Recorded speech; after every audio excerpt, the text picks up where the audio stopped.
সুপ্রিয় বন্ধুরা, শিক্ষার্থীদের ক্ষেত্রে এবং আমাদের দৈনন্দিন জীবনে আয়ত একটি বহুল ব্যবহৃত একটি বিষয়। তো আজ আমি এই আয়তক্ষেত্র সম্পর্কে ইন ডিটেলস আলোচনা করব। দেখুন, উপরে একটি যে চিত্রটি দেখতে পাচ্ছেন সেটা হচ্ছে একটি আয়ত।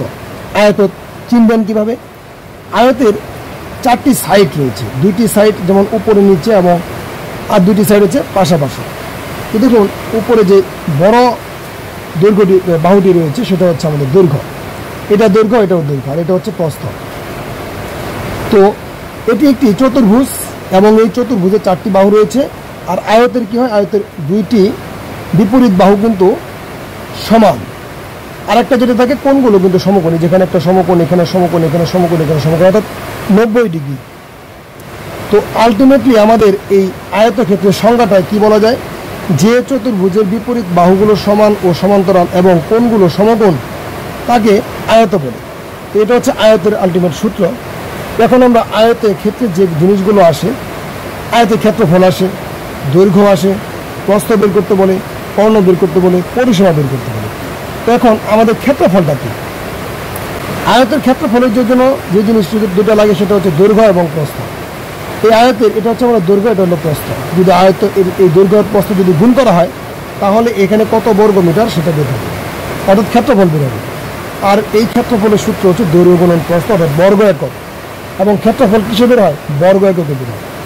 এটা শেষ হলো। আরেকটা যেটা জিনিস, যেমন অনেক সময় আয়তের ক্ষেত্রফলটা দেওয়া আছে, দৈর্ঘ্য বের করতে বলবে।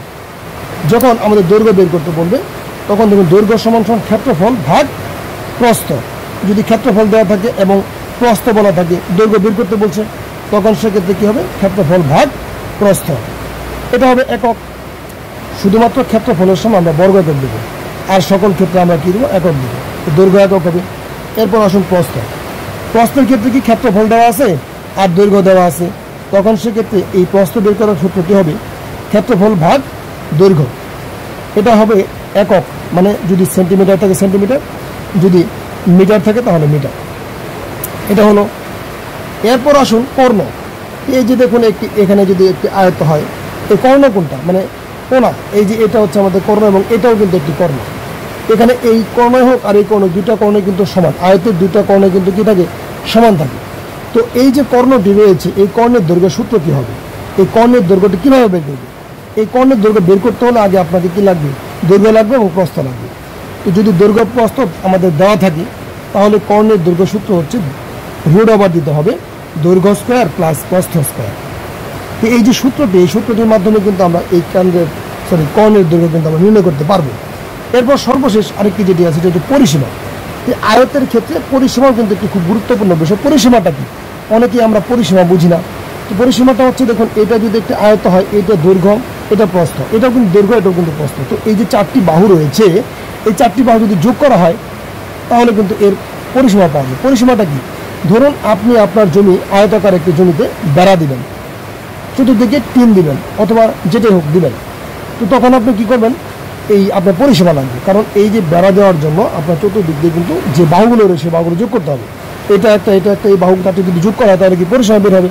তাহলে এই পরিসীমা বের করার সূত্রটি হচ্ছে, দেখুন, 2 গুণন দৈর্ঘ্য যোগ প্রস্থ। তার মানে 2 দিয়ে গুণ করতে হবে কার? দৈর্ঘ্য এবং প্রস্থের যে যোগফল হবে তাকে গুণ করতে হবে 2 দ্বারা, তাহলে পরিসীমা পাওয়া যাবে। তো এইখানে হচ্ছে পরিসীমা, এটি কর্ণ, এটি হচ্ছে প্রস্থ, এটি দৈর্ঘ্য, এটি ক্ষেত্রফল।